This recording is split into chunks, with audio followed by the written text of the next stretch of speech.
your okay. Before we start our training today, I would like to call Miss Mahal to go with that. Yes,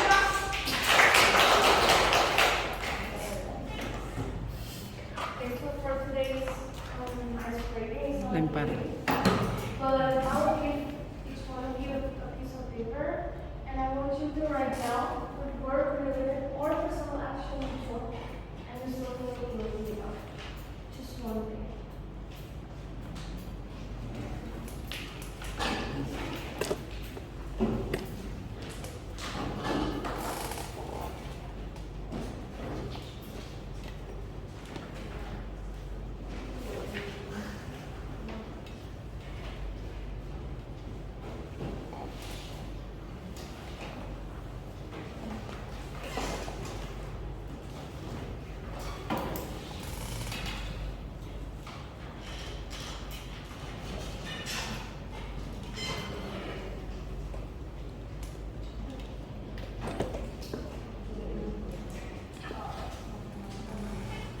And later, when you're done, I want you to put your paper here, and then I will need Mrs. help to pick 3 people, or maybe 4 from each row, to offer or give advice, or encourage you.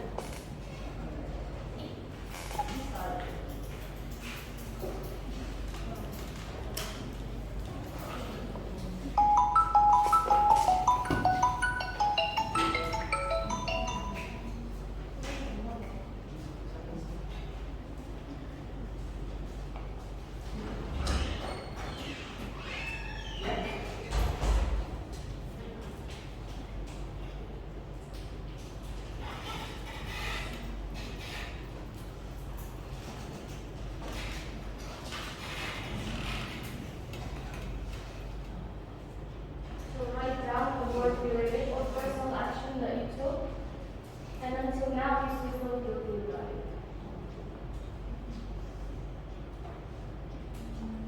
Just one.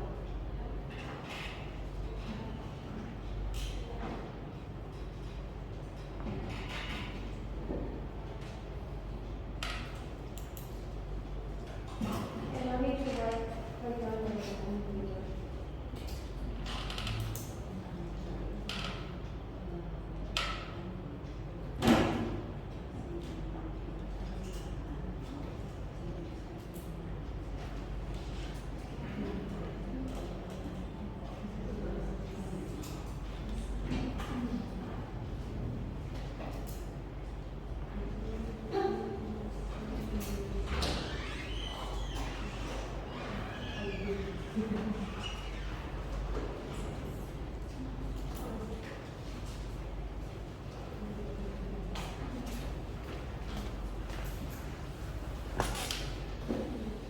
learner-centric classroom.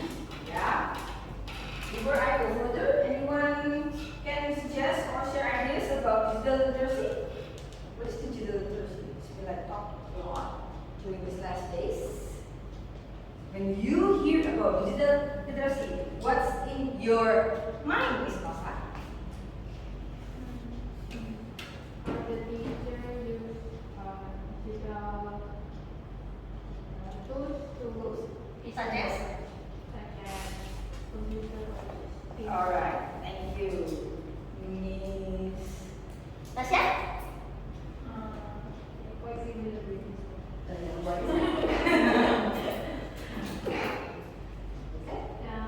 So like we're open to digital sources, so we are teaching the students. Okay, yeah. Good. So when we talk about digital literacy, means that you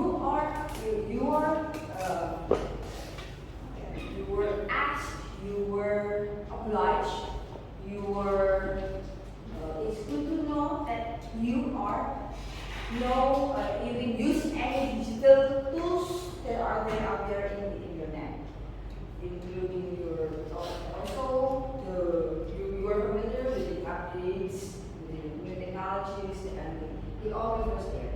Yeah, and this kind of digital stuff we can infuse it and insert it to our class. Yeah, and later we're going to connect it with how it will help you to create learner-centric classrooms. Why it has to go with learner-centric classrooms? Because in learner-centric classrooms, who is the center? Students. Yeah, it has something to do with the ownership of the knowledge that they learn. Okay? When they have the ownership of what they learn, it will stick with them forever. And all the trials and work hard that you've done will build it. Alright, so in your handouts, we learned that there are 10 components, key components to digital literacy. Right? Yes? No? Yeah.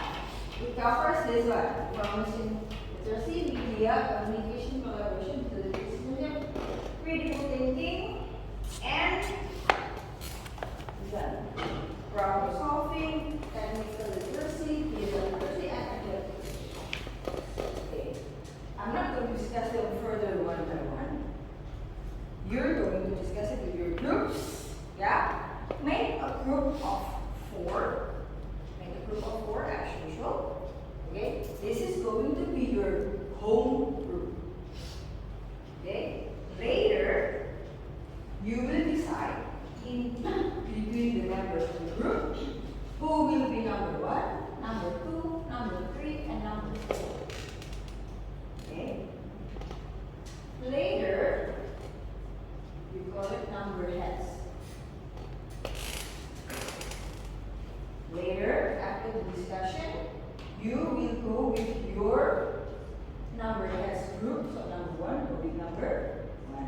Number 2 will be number 2. Number 3 will be number 3. Then you discuss to each other. You share the ideas that you bring from your home group. Okay? Alright? Can you do it now? Okay. Now, make a group of 4. With one person different from the last group. One person different from the last group. You can go with your previous group that you have on Saturday, right? But now you have to opt one person out. Okay? Ready? Let's start. Come on.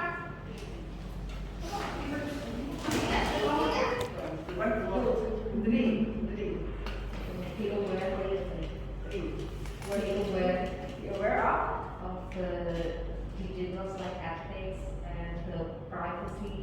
Yeah, that one is the, if you can say like the negative side of it, everything digitalized, right?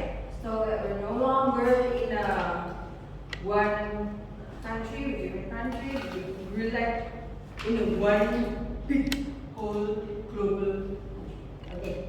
Yeah, so this is the components of the digital literacy that a person should acquire or should have. Now, what is the importance of this to our students? First, workplace readiness. When your student knows and when your student is understanding about the digital world, yeah, they can easily go for when they work, right? Nowadays, I don't think any office do not use anything that is related to technology, right? Everything is computerized. Further, now we are entering a new era of using AI. What is that? Artificial intelligence. Right? So when they're ready with that, so your students is ready to work. Second one is for education. Nowadays, it's easier for us than our parents to find sources, right? That is related to the research, to the academic purposes. It's easier nowadays. And then the third one is for the communication and social interaction. You know how Instagram or X or what else? Not Facebook. TikTok now. Okay, what else? What? Snapchat. WeChat.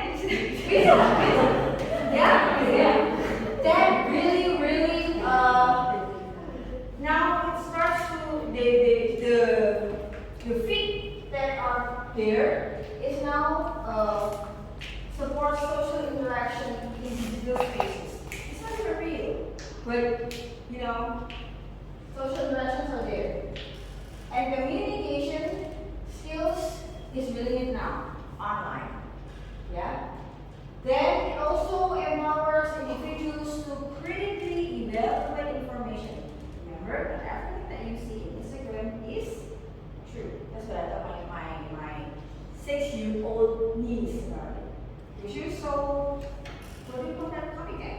She copies everything from Instagram and especially TikTok. Yeah, if when you hear her talking, it's like using the language that's being used there. So you need to tell them that usually the content is created for special purposes. Some is good, some is not, right? You need to teach them that. Also to help them to solve problems using technology. Now it's easier for students to solve like math problem using math apps and everything, right? So that's the good of the technology. Some people are also saying that internet destroyed the computer. Computer has been deeply replacing like everything that you need to do. But then you need to remember one thing: computer and all these digital things is never. It's not the. It's like a knife, you know, right? You can use it to stab people, or you can use it to hold. So it depends on how we teach our students or our kids on how to use this thing. And then last, because later on, this is what we're going to have: global citizenship. People don't even really care if you're from Indonesia, you're from New Zealand, you're from Australia. The most important that they see is whether you have good attitude, can you work well, can you get along with people, right? They don't even care nowadays. Yeah. Still, ethical behavior in the global digital community needs to be understood. In one point there, you learn about the female etiquette, right? The female etiquette mentioned there. This is one of the skills. So it means that, doesn't mean that even if it is digital, you will, it's okay for you just to discuss everything. It's not. Norms are still there. Yeah? Okay. So this is the importance of digital literacy. This case study is an example. You have it in the handouts. Yeah, I'm not going to discuss this further. Yeah. So by using the digital literacy, that is applied to student one can be able to do the research. Now, the strategies to develop digital strategies, we have 7 there. Okay. First, you need to integrate with the curriculum. For example, you use Kahoot or quizzes when you want to do a formative assessment, or when you want to give quizzes to your students after the discussion of the session or topic.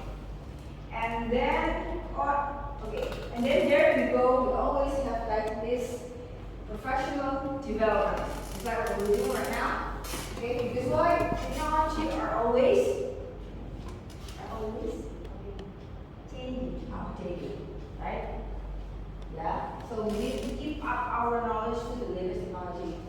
Next, for the real-world application, when you choose an app or when you use the web base for e-learning, make sure that this is support real-world application, because if not, then it's not going to teach anything to your students or your kids, right?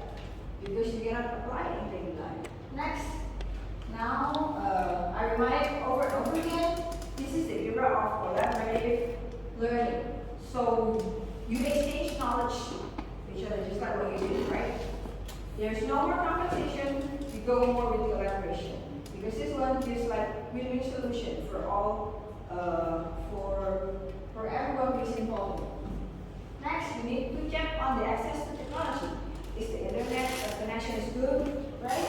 Because everyone has all the staff or all the people understand of how to use the computer, of how to operate cell phone. Can they go WhatsApp or can they use apps? Anything, as long as it is needed. Yeah. And then we have to also introduce digital citizenship education. Means that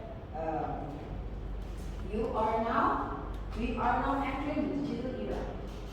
Okay, so when you use everything in the internet, you become the digital citizens, and there are still like few things you need to change. This is what we need to consider if you want to put the digital literacy in. Now, how to apply this to our class? Learner-centered classroom. The focus is on your learner, on your students. Okay? They are at the center of educational experience. The connection, it emphasizes on the ownership of your students to the knowledge that you teach. Now, the focus is no longer to the teacher as the sage or the source of information. Now, the focus goes to, it's shifted, it changes from teacher to students. Okay? They can have they can have the active participation, collaboration, critical thinking, and personalized learning. Personalized learning, you can have it when you use differentiated learning. Yeah. Now, your role is no longer the only source of information. You are now is the facilitator. You guide, you support your students. When the ownership of what they learn or how they learn is the students' own responsibility. Because we already provide them with so many ways of how to learn, right? We provide so many things, so many instructions. Now, this is some key components.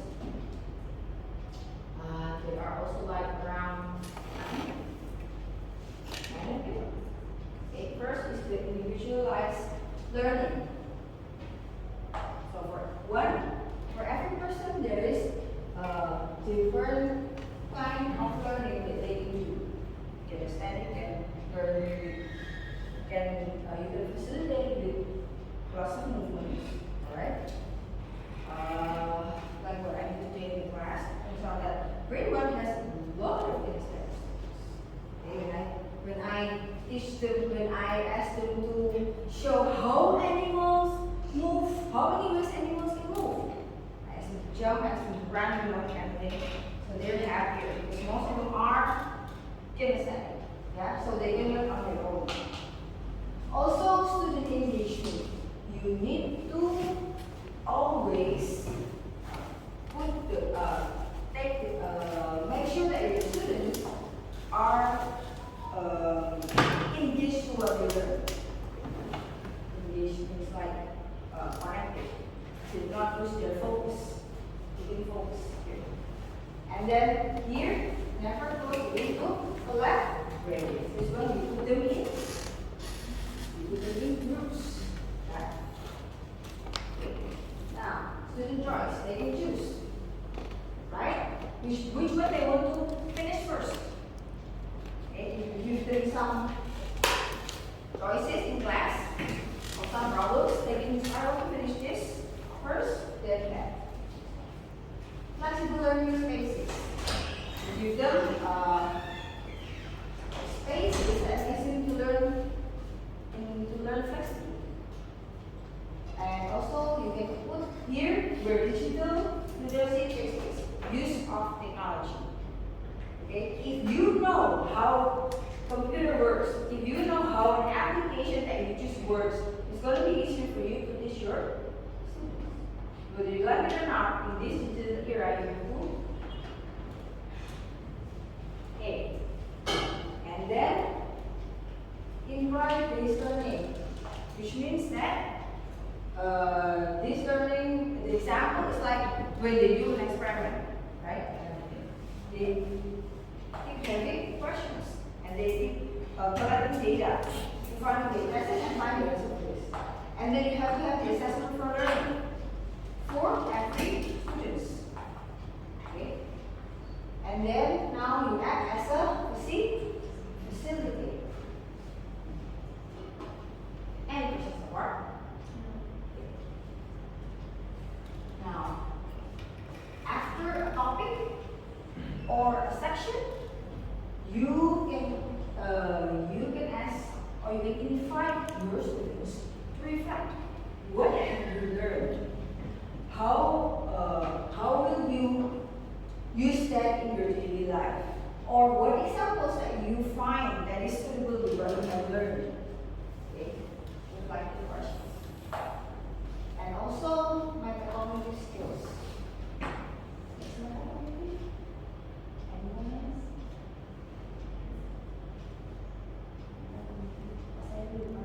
Metacognitive? Anyone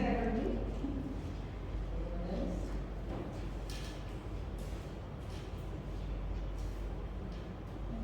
So it's like it's like the learning goes beyond what you have learned. And then life skill development, which is very, very important. Like that. What is life skills development? What are the life skills that your students need to have? Yes? Critical thinking. What else? Problem solving. What else? Yes? Communication. Good. What else?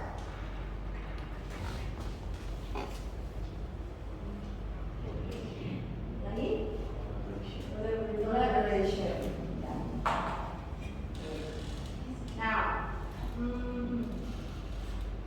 okay, because this prepares the students for the next success. If they can acquire that, means that whomever they work with, whatever they study, is going to be much easier. Okay? Now, that's the conclusion. Okay? So the learner-centric classroom, so the digital literacy can be used in learner-centric classroom. Yeah. You can delegate the success of your students to learn in the class today in this learner-centric classroom. But it doesn't mean that when we already do that, you just give it to them, you don't assess. Yeah?